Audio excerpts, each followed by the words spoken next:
Today I'm going to share with you insights from my book, Lost America's Antiquities, A Hidden History, along with insights from our documentary, The Lost Civilizations of North America, as both are critical reviews on how history has been handed down to our day. I will also be sharing with you insights into the manifest destiny agenda of the 1800s and how evolutionary, revolutionary, and revelatory ideas being advanced in the 1800s has truly altered the course of human history. In Isaiah 29, Isaiah testifies that there are voices from the dust that are crying to be heard. Nephi also proclaimed, "All ye ends of the earth, I speak unto you as a voice of one crying from the dust." So are there lessons to be learned from these ancient mound-building cultures found here in North America?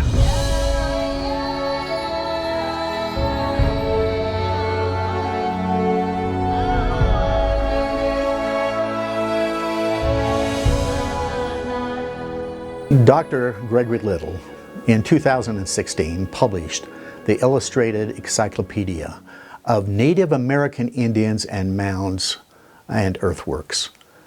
On the introduction page of this 508-page encyclopedia on the mound building cultures found here in North America, Dr. Little stated that this book is dedicated to the estimated 57 million Native Americans who lived on the American continent prior to Columbus setting foot on the shores of the Bahamas in 1492.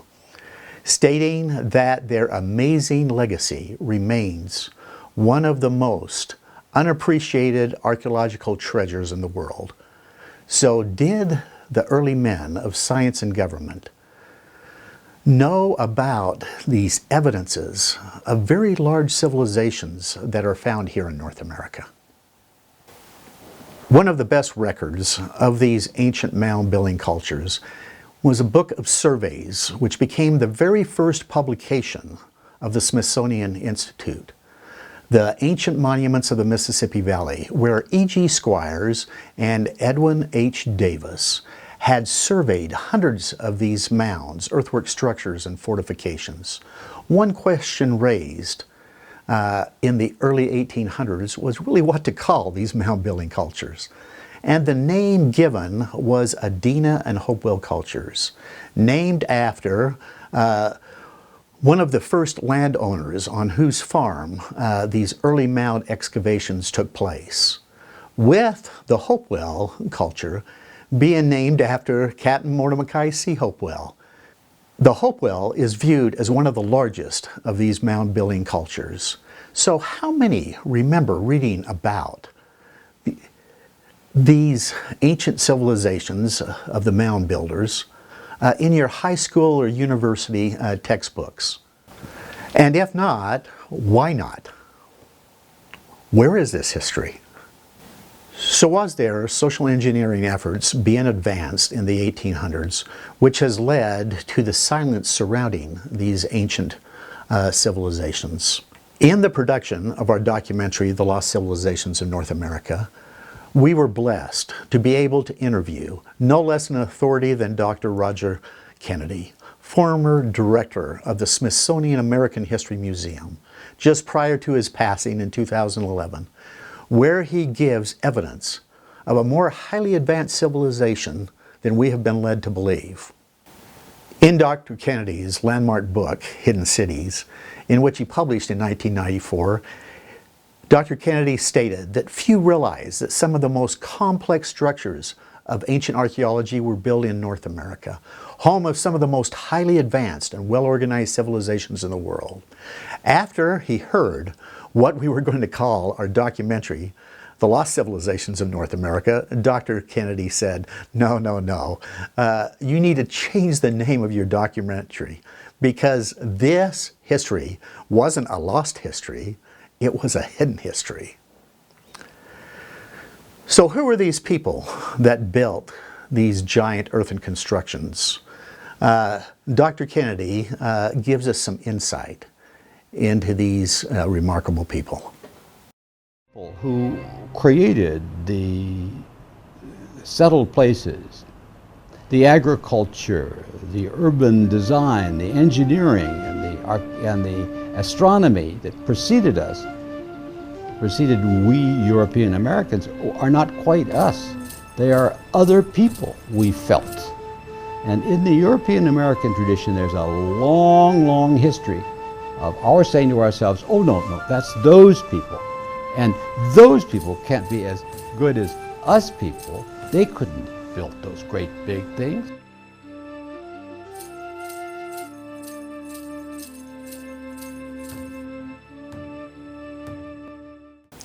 Even though thousands of these earthwork structures and mound sites have been destroyed, today there are still many ancient archaeological sites that you can go visit.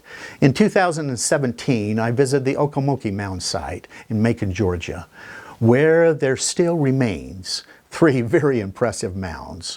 One was a giant platform mound, approximately 3 stories high. Another was a burial mound, and the third mound had an inner chamber inside. After visiting these archaeological sites here in North America, it begs the question as to why more Americans don't know about these ancient mound building cultures. In a recent trip with my son to Moundville, Alabama, we visited a site that boasts some of the largest ancient mound sites found here in North America. At this site, there are 9 giant iconic mound structures.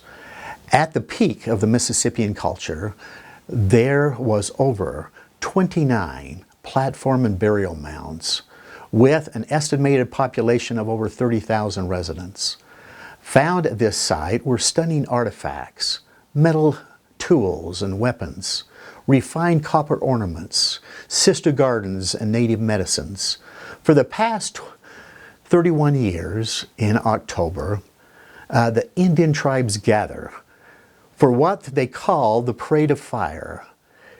In celebration of their ancient ancestry, they parade around these sacred grounds and climb atop these giant platform mounds.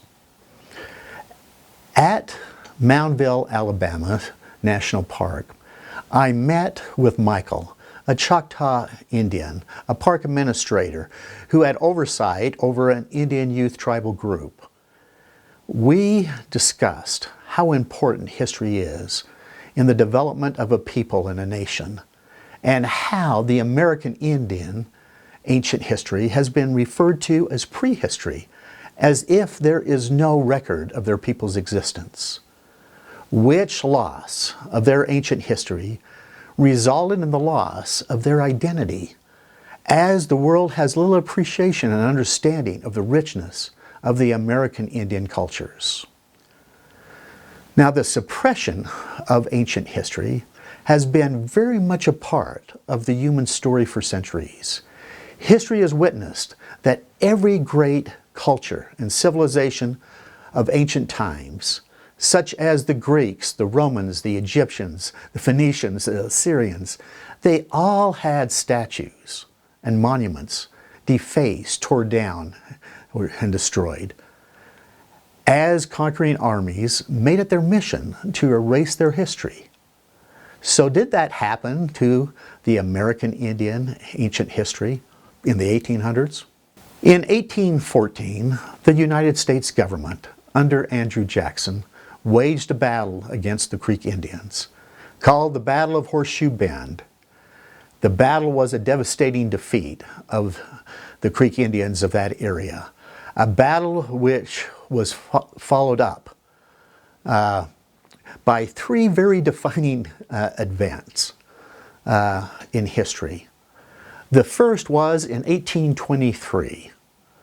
In a ruling before the U.S. Supreme Court, the case was Johnson versus McIntosh, where the U.S. Supreme Court ruled that the American Indian did not have the rights to ownership of land, only the rights of occupancy of land, ruling that the Indians had not evolved to the state of a full human. This ruling would be one of the first times in history that evolutionary thought would be introduced into the courts. The second advent was the passage of the Indian Removal Act of 1830, which brought about an historical march, the Trail of Tears, as the Indian populations were being expelled from their native lands, which led to the expulsion of the primary tribes found in the Alabama Territory, the Cherokee, the Choctaw, the Chickasaw, and the Creek Indian tribes. And the third advent that took place was in 1830 in Palmyra, New York, as the Book of Mormon came off the press. A book that was a history of the ancient inhabitants of North America, which proclaims that Christ visited them anciently. In 1830, being the very same year that Joseph Smith called the very first missionaries of the church, as referenced in section 28 and the 32nd section of the Doctrine and Covenants, as Oliver Cowdery's mission to the Lamanites. It is also referenced in the Encyclopedia of Mormonism as the Lamanite mission of 1830 and 1831. So where did Joseph Smith send his most loyalist followers on the very first mission of the church to the Lamanite populations, the American Indians? From Parley P. Pratt's autobiography, it states, "It was now October 1830. A revelation had been given through the mouth of his prophet, seer, and translator, in which Oliver Cowdery, Peter Whitmer, Zebba Peterson, and myself, Parley P. Pratt, were appointed to go into the wilderness to the Indian Territory. After traveling for some days, we called upon the Indians nations near Buffalo, New York, and spent part of the day with them, instructing them on the knowledge and record of their forefathers. We were kindly received, and much interest was manifest by them in hearing this news. We had preached the gospel in its fullness and distributed the record of their forefathers among 3 tribes, the Cataracus Indians of Buffalo, New York, the Wattanots of Ohio, and the Delaware Indians of Missouri," unquote. The Delaware Indian chief requested that the missionaries return in the spring. However, because of an order by the federal agent William Clark, the missionaries were expelled from the Indian Territory. So was the Smithsonian's actions partly reactions against many religious ideologies being advanced? Then contemporary minister and scientist Dr. Stephen Peet, a member of no less than 10 archaeological organizations, published in 1883 one of the most thorough books on the mounds. He claimed that, quote, "Anthropology had become the battleground for all the conflicts of thought now going on between revelation and nationalism, faith and skepticism, creation and evolution, etc." Unquote.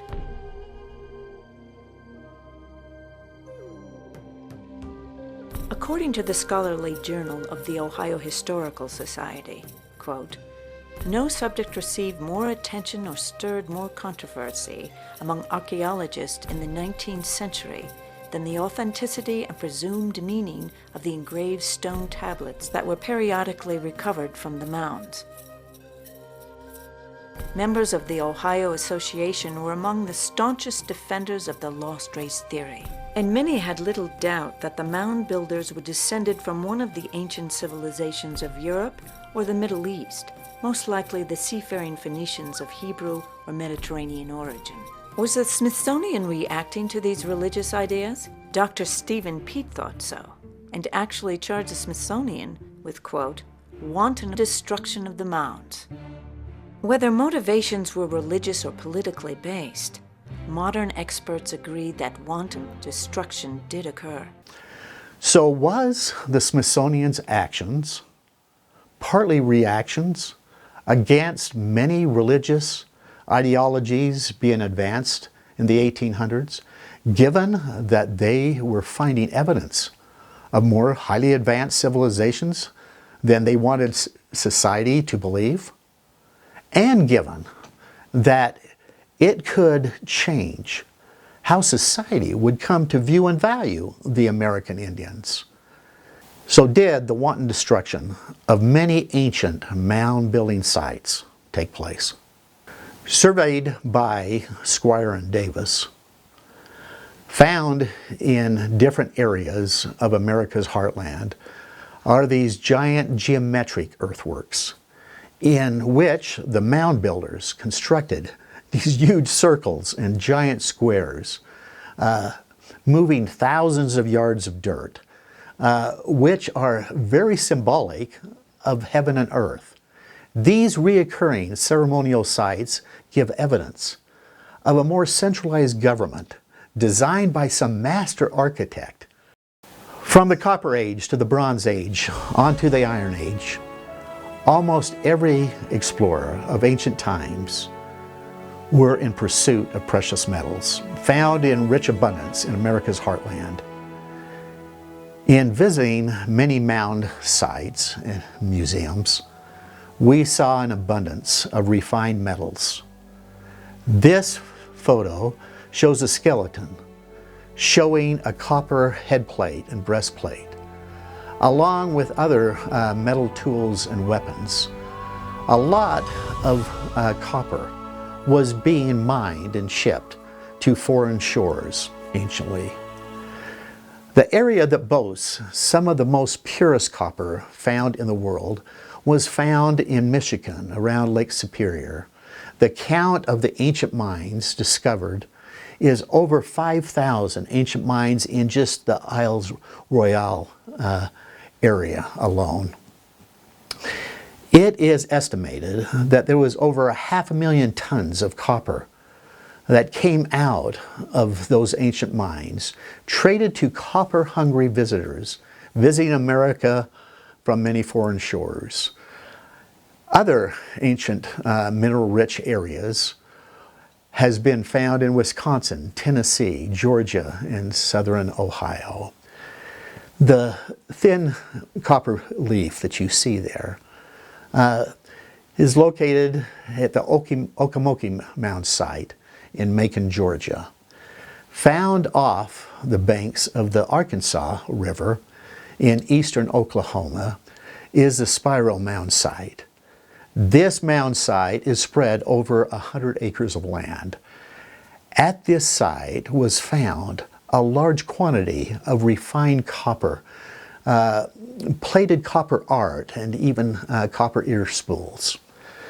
In reading from the Smithsonian's institution's Bureau of Ethnology annual report, which was 675 pages, William H. Holmes authored a chapter under the administration of John Wesley Powell, where he stated, "A general review of the contents of the graves show that the ancient inhabitants were skillful in the manipulation of stone, gold, copper, and clay, and tombs of undoubtedly great antiquity, which yield evidence of a long-continued culture." In North America, ornaments of stone were seldom used by them, but those of gold and copper were common. To gain an understanding into this larger history, into the silence surrounding these ancient cultures, one must come to understand the influence that these three men had on this ancient early American history. These early men of science and government, E.G. Squires, Lewis Henry Morgan, and John Wesley Powell, they came to realize that they could address many social and political issues facing society in the 1800s, and how their views into the origin and evolution of man and the origin of these ancient mound-building cultures could be used to alter the course of human history. E.G. Squires authored the very first publication of the Smithsonian, The Ancient Monuments of the Mississippi Valley, and upon the publication it was referred to as a monumental work. However, soon thereafter, this publication, men of science and government started to realize that what Squire was finding would be going totally contrary to the government's manifest destiny agenda that they were looking to advance then in the 1800s. And by showing that they were more advanced cultures would only frustrate their efforts in taking the lands of America.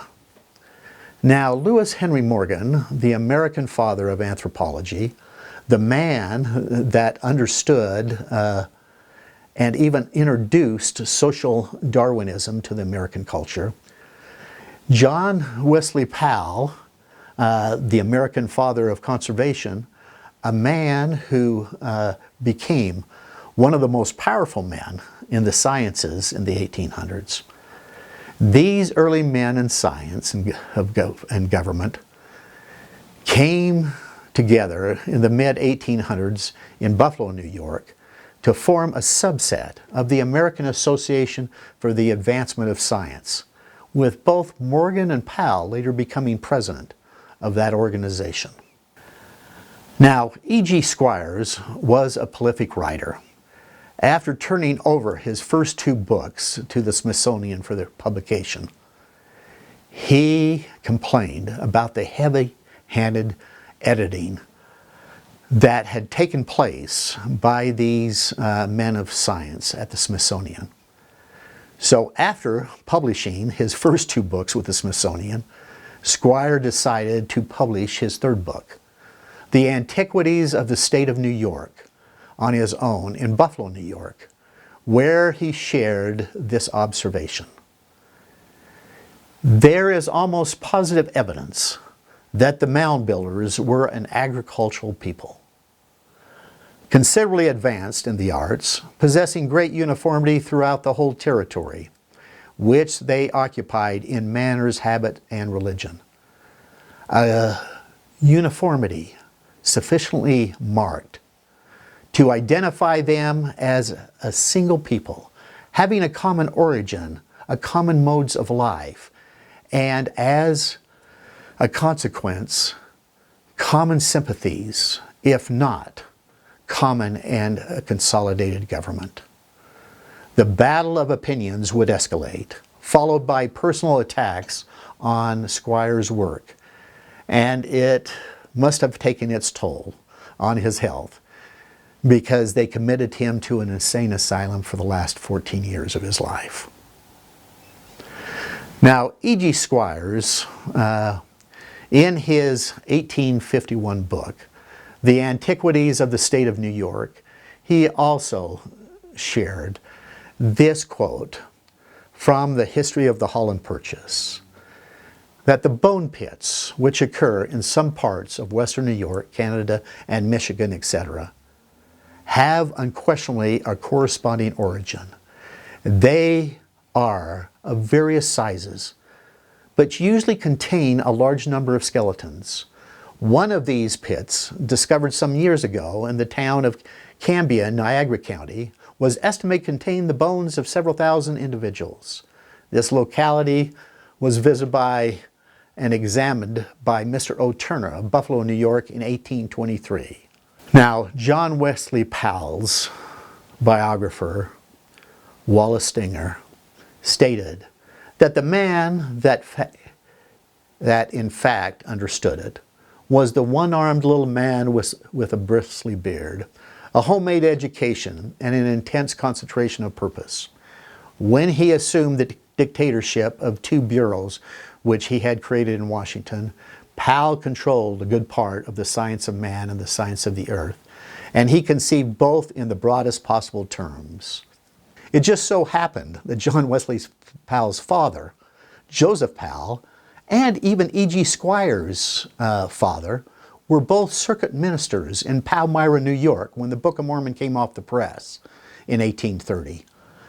Powell's life really shadowed the migration of the saints westward, moving from New York to Illinois, and then he was hired over Indian affairs over the Utah-Idaho territory, where he was sent to the Four Corners area of Utah, looking for Indian reservations, at which time he decided to explore the mighty Colorado River by boat. In visiting southern Utah, Powell, he had heard that of these Indian skirmishes that had taken place, including Mountain Meadows. So before running the mighty Colorado River, Powell sought advice of who he could talk to in an effort to ensure the safety of his party from Indian attacks. He was advised to visit with Jacob Hamlin, a political and religious leader in the St. George area, asking him to reach out to the Indian tribes of that area. However, in running the mighty Colorado, upon arriving on the Separation Rapids, part of Powell's party, William Dunn and the two Hallen brothers, decided not to continue down the river, not really knowing what was ahead of them on the river.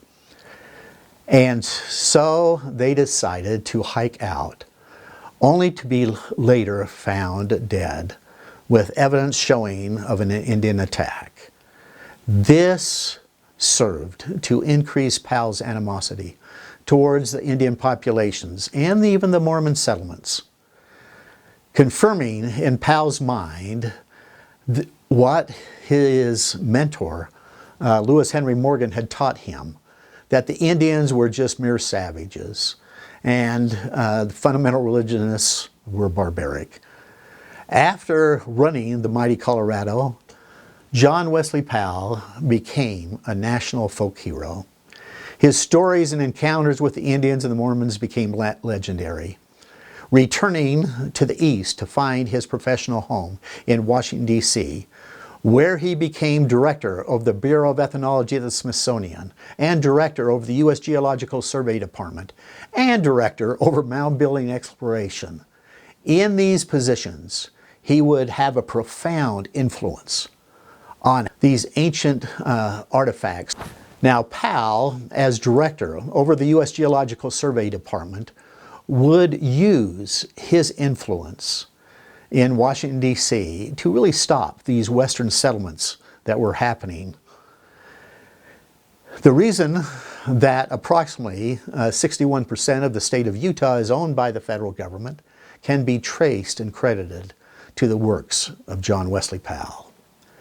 Now, John Wesley Powell would state in his book, Seeing Things Whole, he co-authored with William DeBise.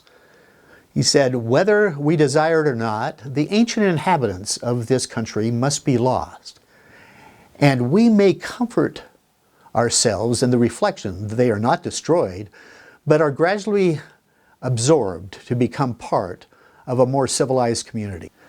Donald Wooster, another of Powell's biographers, would give us this insight into Powell's social engineering agenda that Powell was advancing then in the 1800s. He said, "Powell's life is also a story of the rising influence of the natural sciences, of rationalism contesting the faith of traditional religion, and of a new nationalism and secularism taking its place. As he was coming of age, science was rising to influence the study of nature and culture, and even the making of laws. In his day, science meant above all geology, evolution, and Darwinism, the contest of those ideas with what is now called religious fundamentalism for the supremacy of the American mind is mirrored in Powell as nowhere else. This was at a time when science was rising to influence the study of nature, questioning whether God had a hand involved in the organization found in nature. Introducing evolutionary ideas that would become revolutionary throughout the world. For what purpose? To gain supremacy over the American mind and for the indoctrination of a rising generation. Powell so believed that he was seeing things whole that he had his brain removed and weighed at his death because he believed that it had evolved to a greater extent than the average man.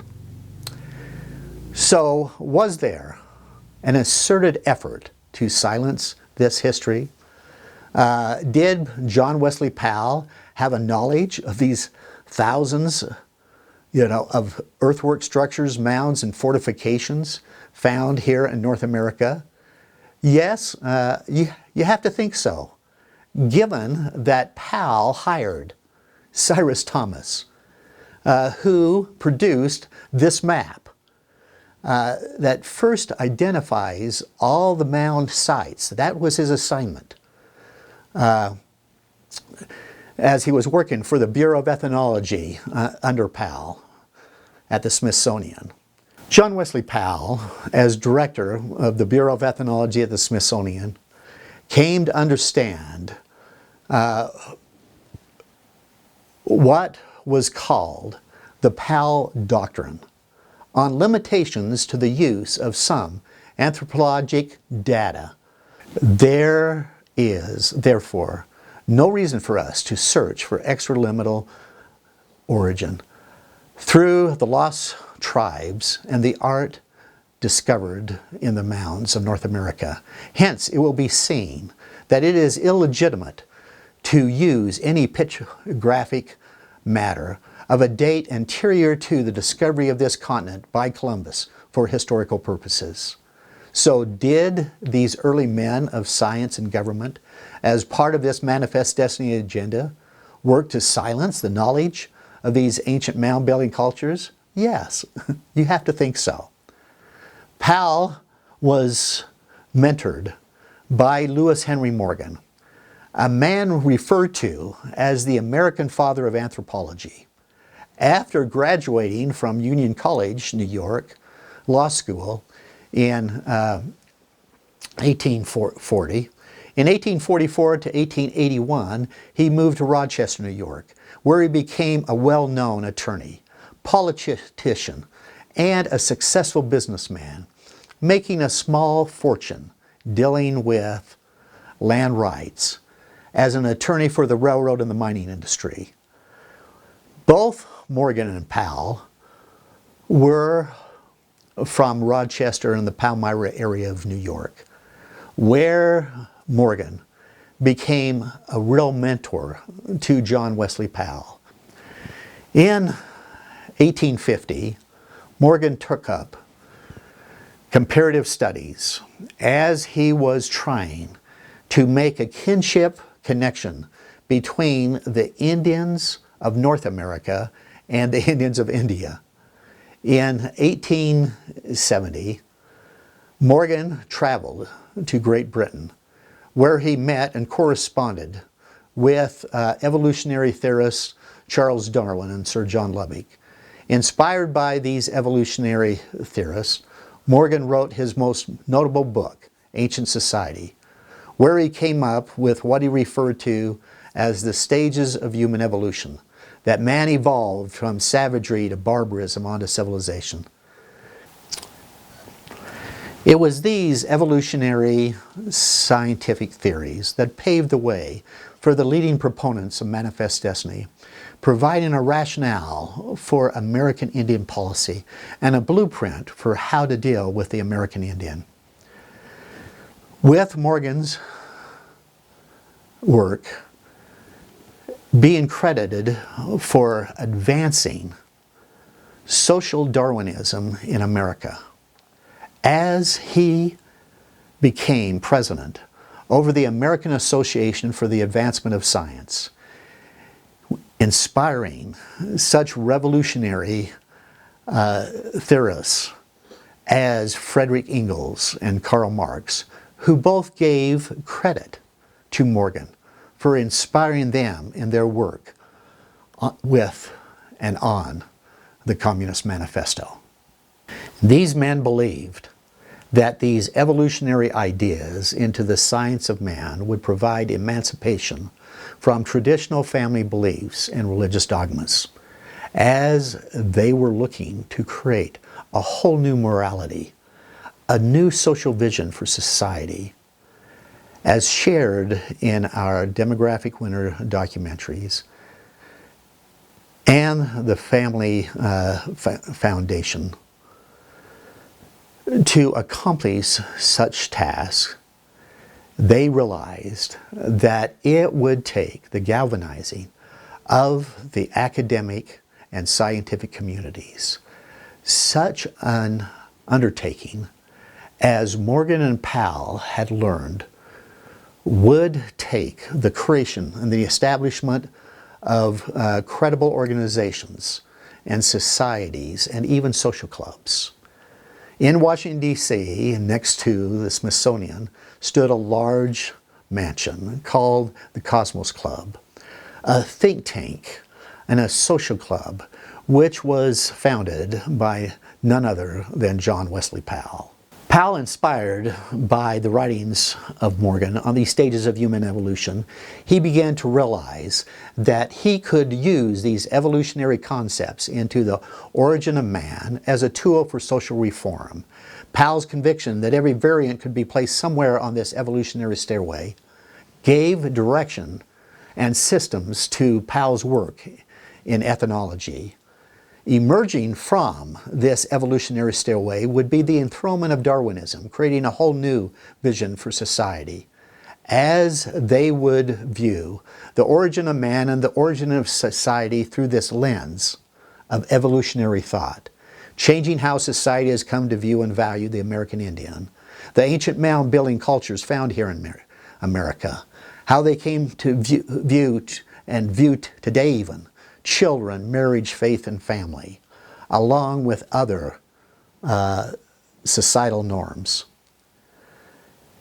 It was in these evolutionary science theories that really paved the way for the leading proponents of manifest destiny, providing a rationale for American Indian policy and a blueprint for how to deal with the American Indians.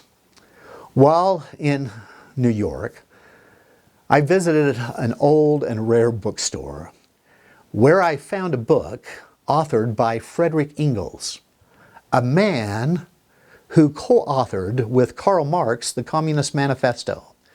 In this 1893 book, The Origin of the Family, Private Property Rights, and the State, upon opening the front cover, I read the words, "In light of the researches of Lewis Henry Morgan," where Frederick Engels gave credit to Morgan for many insights that he shared in his book. Both Frederick Engels and Karl Marx would go on to give credit to Morgan for inspiring their writings of the Communist Manifesto, which manifesto has likewise inspired the works of even Biden and Saunders as they put together a manifesto that gives revealing insights into the agenda that is being advanced today. Engels in his book would insist that the family was a human creation, a vigorous institution that must be done away with. Engels would go on to say of Morgan that he reconstructed the form of the family and thereby opened up a whole new path of investigation and a far-reaching retrospect in the prehistory of mankind. The reconstruction of the family is what we are seeing today. If society sees the family as just a human creation, a vigorous institution, then you can redefine the family in any way that you want, changing how you view and value children, marriage, faith and family in society. The natural family is the bedrock foundation of society, as it is the most fundamental unit of society and is worthy of protection by the state.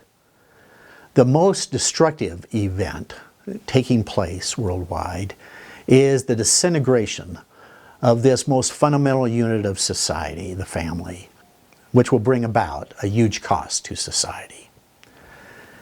This idea has helped to inspire the production of 4 documentaries that we have produced: Demographic Winter, The Decline in the Human Family; Demographic Bomb, Demography is Destiny; The New Economic Reality, Demographic Winter; and Outcomes, The Family and Faith Factors.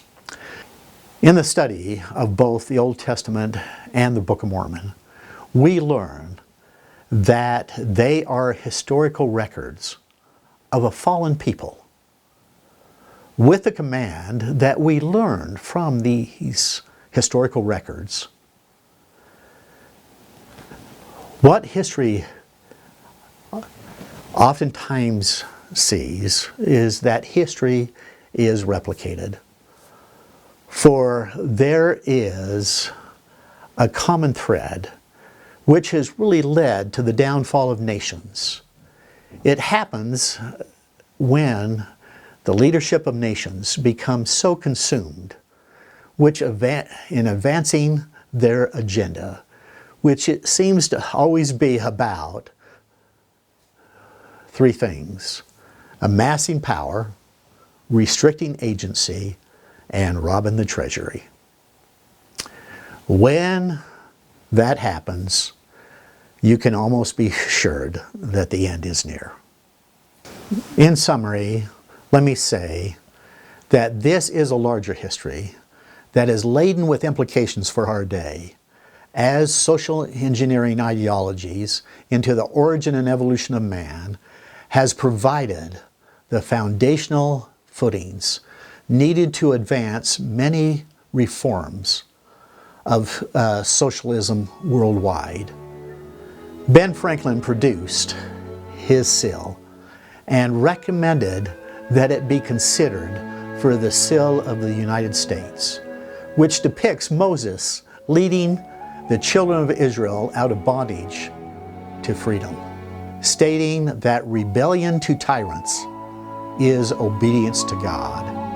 It is my hope and my prayer that we will have courage to stand up to the tyrants of the world, for this is an important message that needs to be heard and understood.